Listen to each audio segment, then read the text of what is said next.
Between Plays. It's the journey and what you do between where you are and where you want to be. Research, prepare, plan, and execute your strategy.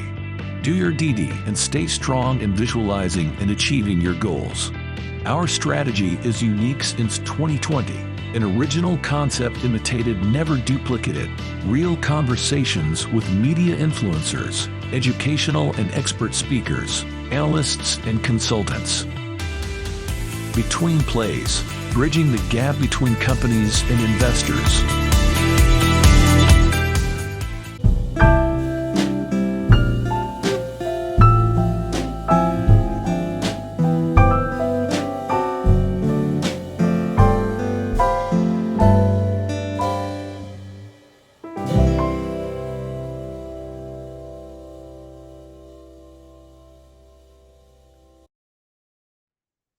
Hello, everybody, and welcome to Between Plays Stock Market Strategies. And we've got Tech with Sandeep. Hey, Sandeep, how you doing? I'm doing awesome. How are you? I'm all right. I'm all right. And Paul, nice to have you here. Pleasure to be here. Thank you. Oh, well, you know what? Listen, to our viewers out there, naturally, we're always looking to have a nice conversation, an educational conversation. And, I thought that what you have to bring was extremely interesting. Paul, is it possible if you can give us a little bit about your background before we lead into this fascinating conversation that we're going to have here today? Yeah, 100%. All my opportunities stem back to agriculture. Some would say I'm deeply vested in the dirt and the products that we produce from it.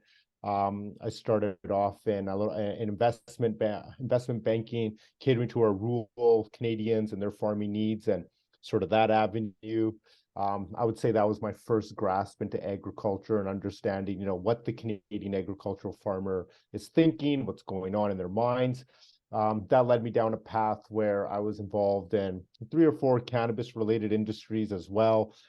We can touch on those if you want to, but most people find that. Oh, absolutely. We'll talk about that in the future, like well, 100%. no worries. And then from there, some export activity. Basically my passion started to grow with pulses and wanting to export those into markets where people are hungry, and I just saw, hey, we got a lot of food here, what can I do, right? So what kind of impacts could I make? And then over the pandemic, I got into food production. I started a company called Core Foods. Basically, I with the help of a blend master, we reinvented wheat flour, something that we've been consuming for 100 years. And all we did was we wanted to maintain taste, texture, usability, but we started enhancing it with pulse-based proteins right here in Canada. So great impact. We got it on store shelves in 8 months' time. So super proud of that project. And now we're kind of leaning towards seniors' health, some of our most vulnerable Canadians,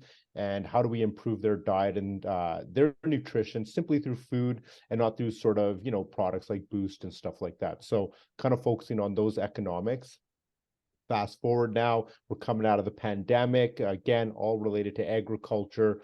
And my co-founders and I have a company called High Grade Farms.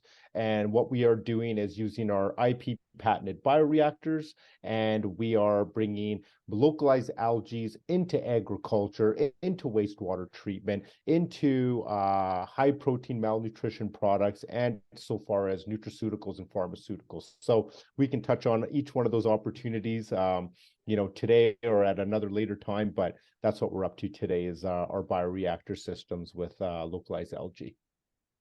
Okay, well, that's amazing. And, there's other factors here too when we're talking about this industry of yours, is that we're advancing into like the internet world and like the security of all this stuff.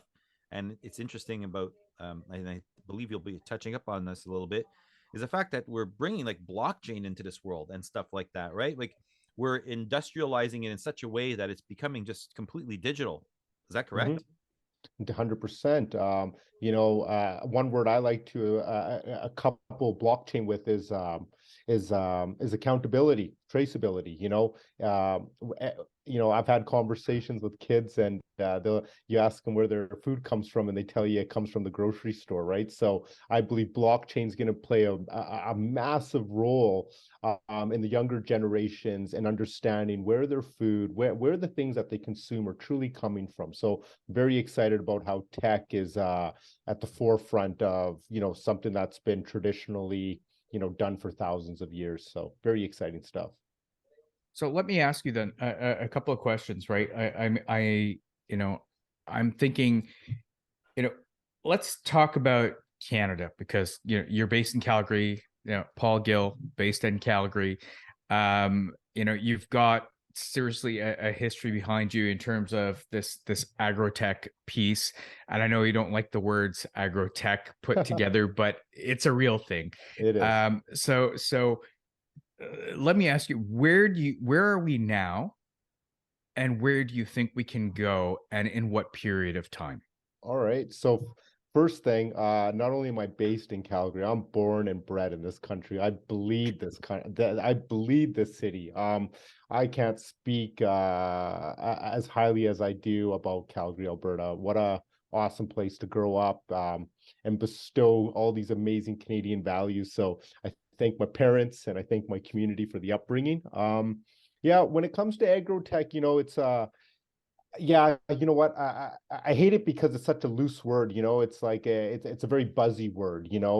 Sure. But for me, it's all about the doing, right? It's what's that impact. And right now, we are at a cusp. We are at a forefront where you're seeing this generation of farmers now, basically retiring. They're stepping away from agriculture. Their children have now moved into metropolises. They're not interested in the family business. So as you see these larger farming operations now, increasing in size, you see the technology, you see the larger operations taking place there, and I think that's great. That speaks to Canadian values. For a big country, with everything here is done at scale, so agriculture is obviously one of our biggest drivers when it comes to GDP. Oh, yeah. How quickly do I think our impacts are going to be felt? I think pretty quick. You see how we have a lot of pain points with our oil and gas industry. I've never been a part of the oil and gas industry, but I respect it. I grew up around it. I see the values behind it. But at the end of the day, our energy is only as good as the foods that we eat. Because if we're not eating, we're not sustaining, we're not living. So all the other activities are sort of meaningless, right, at the end of the day.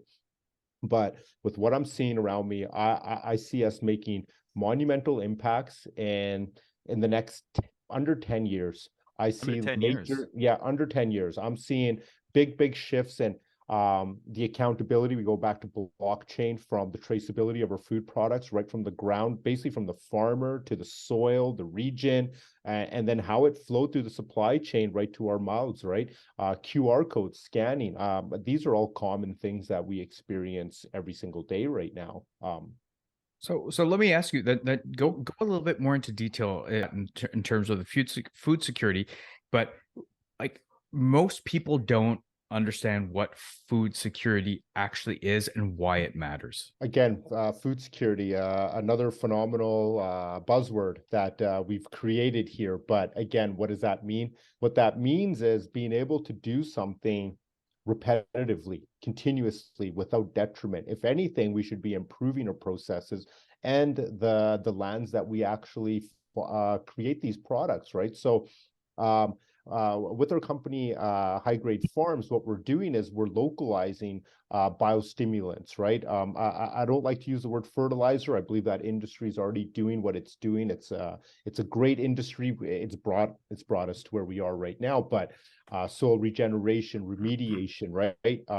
Those are very critical and important things, right? I look at like abroad, there's some countries are only now embracing no-till. These are growing practices that are very common here in Alberta, Saskatchewan, Western Canada. So I see a big change with how we are accountable for how we actually do these activities, right? Starting from the inputs all the way to how we harvest, how we move our products to grocery stores, and how we actually get it into people's mouths. I have a question based on what you just stated here. Based on that type of conversation that you're bringing up, which is extremely important. I'm just trying to look at this from a retail perspective, even for people that dealing because naturally the core base of the show is that people get educated on the different technologies, the different sectors, the different industries, to be able to understand and what to look for. But I see there's two aspects to this. what could be important to the actual person that's shopping, the retail person, and also to the person that's looking at this going, no, wait a minute, things are going to be changing over the next 10 years.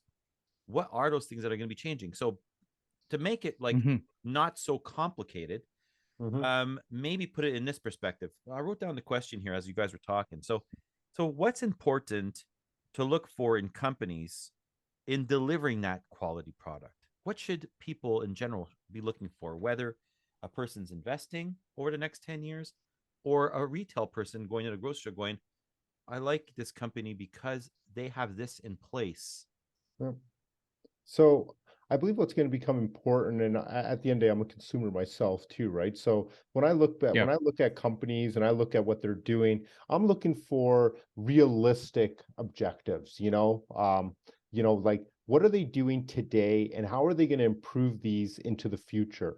How is this different than what I'm used to already, right? So for me, those realistic step forwards, I think is what's critical right now. I believe as a company, you need to state your overarching approach. What's your macro vision? And I think everybody wants to know that, but for me, I probably got like maybe 40-50 years left on this earth, right? So for me, I'm not really worried about the flying cars right now and how those are going to function. I'm more worried about the quality of the food. So like, is this farmer or is this company doing something different when it comes to their fertilizer program? Are they using, sustainable machinery, that's not a detriment to the environment, right? Or like what small steps are they making to make bigger impacts? And as a consumer and as a business, that's how I view like the shift, right? And now when you bring back the blockchain, well, guess what? You can start documenting these things. And you know what? If you've made one improvement over your competitor, well, guess what? You've made one improvement over your competitor. And to me, that's a win, right? And it's something we can build off of. Interesting. So let me ask you a question then, right? Because you talked about sustainability. We haven't really gotten into that. So what, and I know your business that you're currently in is about sustainable, I'm going to use the word fertilizer, but like, I mean, but you can talk a little bit more about that. But like in terms of the bioreactors and things that you're building, like let's talk a little bit about that and focus in on that, because sustainability, localization, not moving things around, not using diesel, gas, whatever it is, or whatever it is to move those components around. Like let's talk a little bit about that. Give us a sense of what you're doing right now. Yeah, so what we're doing is we're bringing microalgae to the forefront, right? Microalgae is the foundation of basically evolution. It's been around for millions of years, and it's something that's common in every geographical nation. It's everywhere essentially. And what we're doing is we're able to harvest and produce it in a sustainable fashion, so next to no energy costs. We're producing something. There's over like 200,000 strands first and foremost. So what we're doing is we're not importing them into different nations. We're not doing any introductions like that. All we're doing is reintroducing what's already present. By using these, sorry, I felt like you had something to say there. I was curious. I think Sandeep, I don't know. You had a question. I felt like I had a question at that exact same moment. I was just going to say, maybe you can go into a little bit more depth of what microalgae actually is for us neophytes who have no freaking clue what that actually means. And Albert, and if you probably have a different question. And basically the carbon footprint, because you're saying that it's locally, this is local, right? You guys don't have to bring it from somewhere else. Okay, go ahead. Yeah, so basically in the simplest terms, there's blue algae, there's green algae. Algae, if you've ever used any supplements, like AG greens or something, I know that's super popular, spirulina. There's a lot of high nutritional values in it, but not only for the human body, but also our ecosystems as well. So by having a piece of technology, a patented piece of technology, what we're able to do is take a little bit of that localized genetics. So it might be found in a lake in Alberta, or it might be found in, a forest of British Columbia or something like that. What we're able to do with our research partners, and our research partners are basically universities, right? Because education is important to us. And what we do is we harness those strains. We look at the values within it. And once we've fine-tuned the value that we're trying to, achieve and actually bestow, we start to multiply it in our low footprint, low carbon bioreactor system. We use, like, let's just say, we'll use things like, spargers and gravity and just natural things that can actually flow this. And we're harvesting in like 7 to 10, it's upwards of maybe 14 days, depending on the strands. And that biomass now, just like many other products, we take it to extraction. We can use the biomass almost like a manure, essentially. And this allows us to now treat agricultural sites. We can extract it and pull out certain proteins that we can be used for nutraceuticals or pharmaceutical products. We're able to use the algae as a filtration product for wastewater treatment. So depending on the problem, algae creates a solution or supports in creating a solution for those markets. So like I said, we're trying to take one step at a time, and we're just addressing each industry as it kind of comes to us and the parties that want to engage. The companies that are involved in this type of work, very scientific, basically your company that you're saying, because you're saying we a lot, all right? Yeah. When I listen to we, Mhm. are you talking about the industry itself, like the industry, or a specific company, or companies Yeah. that are in this field? And if you do you have any examples of any? Yeah, so there's a couple of companies in the market right now. There's actually a Canadian company called Pond Technologies that's traded on the venture exchange. Acre Carbon, a European company. So there's a couple of players out there, and at the end of the day, we're all in it for the same thing. We're all trying to make these like impactful differences. Our objectives are all aligned. The only difference is, like at most companies, is how we achieve those objectives, right? So the fact that absolutely. but I the agree. fact that we're all playing this game is what's Yes. exciting right now. And there's a lot of game to be played. There's a lot of agricultural land in the world. There's a lot of wastewater that needs to be treated. There's a lot of malnutrition in the world. So we need more people, right? We need more parties engaged in this. We need more research focused on this. And it's a great adaptive industry. How is the government involved in this, though? Not to cut you off, like they must want to get involved. Of course, right? Making a statement and saying we want to be involved, I think that's a great stepping stone. But and this is just me personally speaking. I've been told I'm a doer, so Awesome. I don't spend as much time with, I guess, the engaging of the governments versus more so gaining my traction through conversation and the doing aspect of it. And I found that's led to some great wins and some great successes so far. But no, we need to do more. We need to, there needs to, I think, like the funding, I think the grant programs are excellent.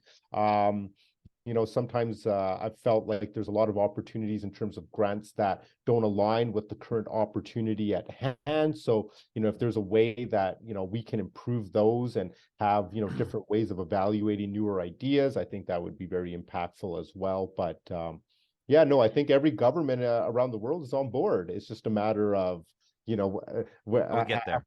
Yeah, how fast we'll get there. So here's a question then. Like, okay, and I'll be very, very blunt. Is every government on board? Number one. And number two is, what's the ideal situation? Because I think what you're doing is quite honorable, and it makes a lot of sense. And we do need to change the way the food system works. Yeah.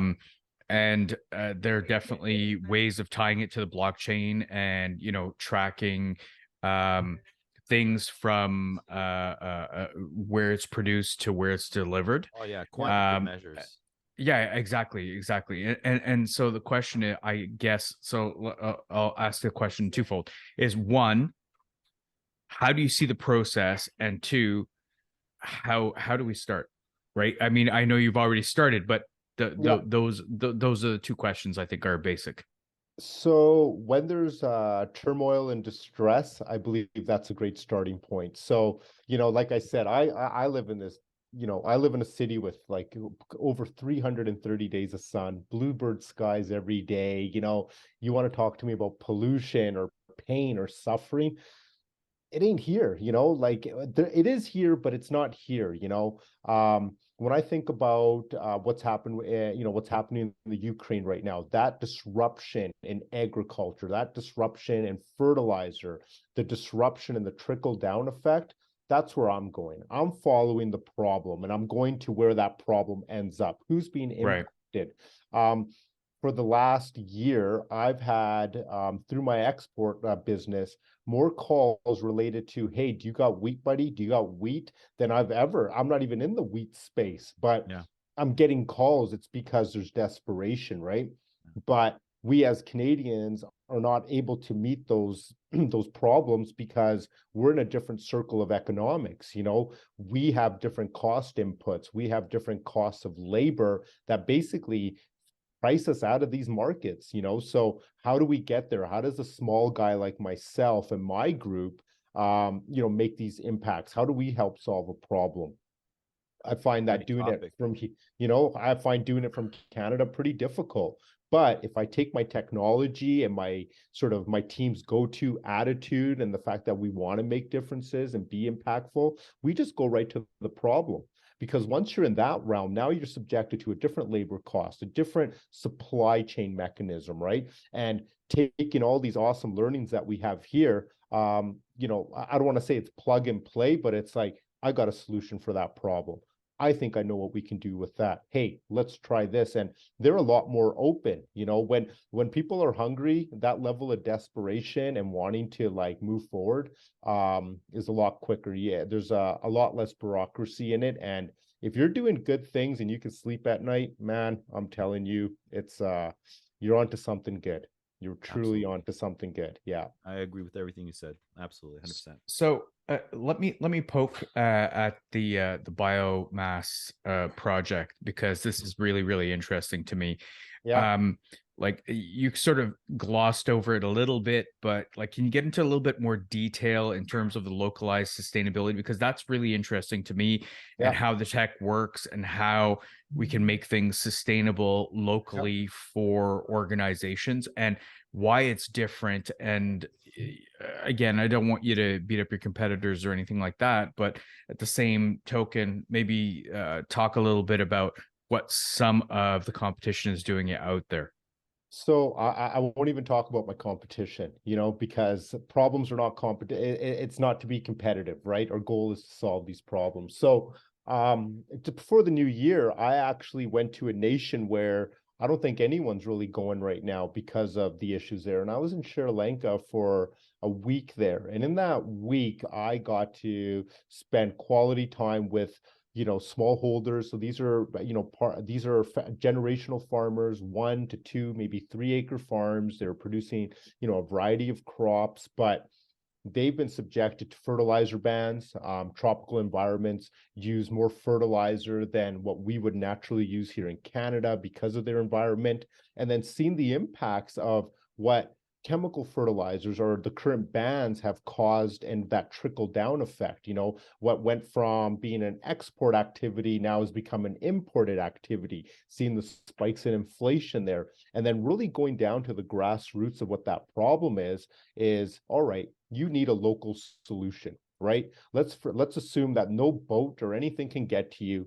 How would you survive? Because they have been surviving for thousands of years, right? So how do we get back to that level of survival? And that's what we're doing with our technology. It's a tropical environment. They have the strands. They have everything they need there. We're just trying to basically bring it to the limelight now. So we've established partnerships there. We've onboarded 3,000 smallholders, and our target is 10,000 this year. Sandeep, last time I was talking to you, I had mentioned 1,500. So you can see how quickly this engagement changes. That engagement. Sorry, I don't mean to cut you off, but that engagement that you're talking about, from growing from 1,500 to 3,000. When you're talking about that engagement, you talking about a specific company and what you're doing? I'm talking about farmers. I'm talking about 1,500 farms, 3,000 farms. 3,000 farms. Basically, you're bringing this together. Yeah. So we have partners on the ground right now that basically live it, breathe it. They're dying for this. They're not going anywhere, just like us. And it's not just farms. These are 3,000 families generational families. So when you think about a generational family, like some of these households have 10, 12, upwards of 15 people per family. So the impact over 3,000 farms, you can multiply that by 10, and that's truly the current impact we're looking at doing right now. And my goal is 150,000 farmers by the time 2025 comes. And I want to be the leader of that country for their domestic biostimulants and regeneration of soils. Let them fetch higher prices. And Go ahead, this Albert. is your company, right? You're saying that Yeah, because you're saying you want to be the leader of. So I'm just trying to because I'm just trying to make sure that also the people that are out there are following 100%. yeah, Because naturally, sometimes when we're talking, we know what we're talking about because we're living it, right? yeah, But the people out there, we have to clarify it for the people out there. And yeah. the thing is that when you say you want to be the leader of anything, is it because do you own your own company that's trying to get this out there?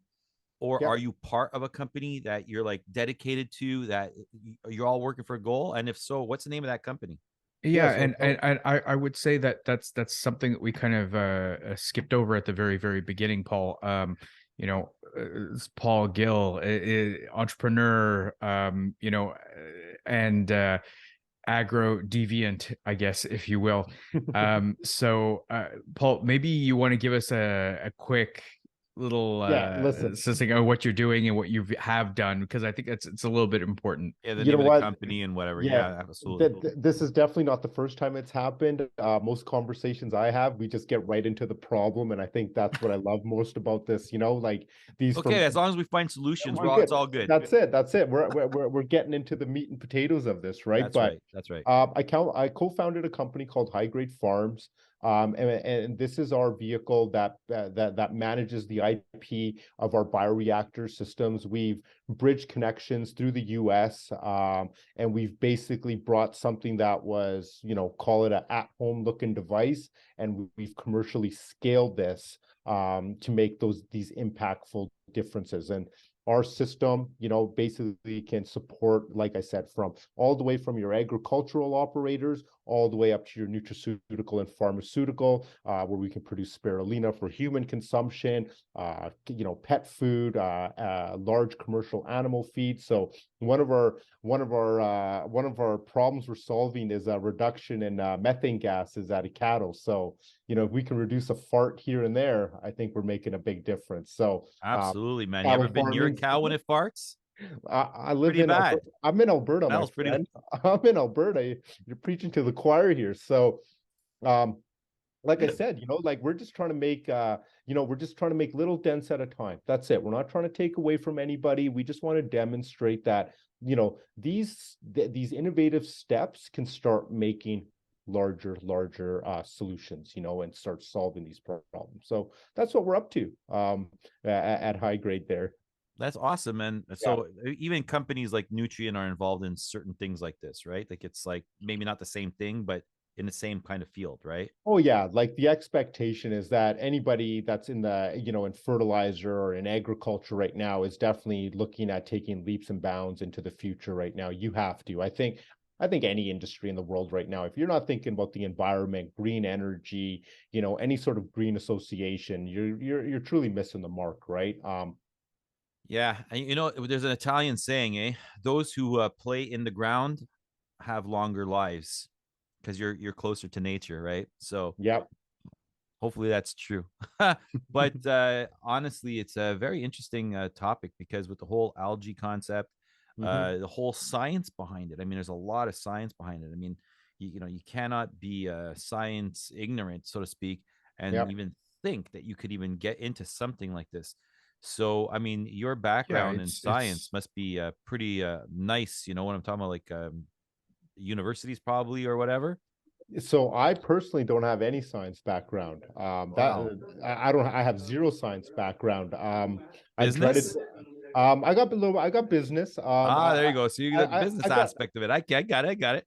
I got a little bit of that, small taste of the university business, but my true teachings is actually, from the hard knocks. It's actually immersing myself in the industry that attract me. Like that's the simplest way to put it. If I love it, I'm gonna go learn about it and become the expert. So let me ask you then, Paul. So what attracted you to this? Right, because this is an interesting idea. It's an interesting concept. It's what attracted you to this? If you don't have the science background, you don't have the food science background, so why are you here? I, like you guys, eat every day too. So you don't actually have to like me, but you will eat something today. And that's something we can get on with on a common ground. And that's as simple as it is, like we don't have to make things complicated, I'm surrounded by guys that are much, much smarter than me. And I'm very appreciative of the fact that I get to roll in those circles. So I think that's what makes teams successful. That's what makes us successful. And it's as simple as that. I wish I could give you this crazy long drawn answer, but no, it's the perfect answer. It's honestly the perfect answer. Surround yourself with common people that want to solve the same collective problem as you do. And you know what? And if they've got the smarts, then we just learn off of them. And that's what they say, man. Surround yourself with the right people. Like I said, it's not like my science guys were the ones eager to go down to Sri Lanka and get in the jungle. So someone's got to bite that bullet, right? So sure, there's a little bit of a balancing act there. Yeah, there's a bit of give and take. Give and take. Yeah, absolutely. Sandeep, do you have any other questions? I mean, like I honestly I just say, Paul, thank you very much for being on. I mean, is there anything else that you want to just kind of bring up before we close? My only thing is, one positive step will lead to another positive step. And I think collectively as a Canadian, we got it all, guys. Everything we need here to be a leader in the world, it's here. We are leaders, and we definitely need to be ensuring that we shine like them. So that's basically it. It's incredible what Canada has to offer. Absolutely 100%. You know what, Paul, thank you so much for being on Between Plays, segment Tech with Sandeep. I mean, would you be able to come back to do another segment here? I'd love to. Like I said, just last week we're talking 1,500. Today I'm talking 3,000. So why don't you knock on my door next week and ask me where I'm at, and we'll have lots to talk about. That's great. All right. Well, Sandeep, thank you very much. Paul, thank you very much. And for everybody out there, always remember, research, prepare, plan, execute your strategies, and see you on the next show, everyone. Cheers. Thanks, Perfect. Paul. Much appreciated. Thank you. Between Plays, it's the journey and what you do between where you are and where you want to be. Research, prepare, plan, and execute your strategy.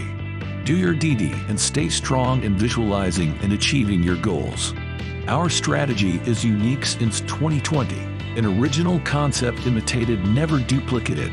Real conversations with media influencers, educational and expert speakers, analysts and consultants.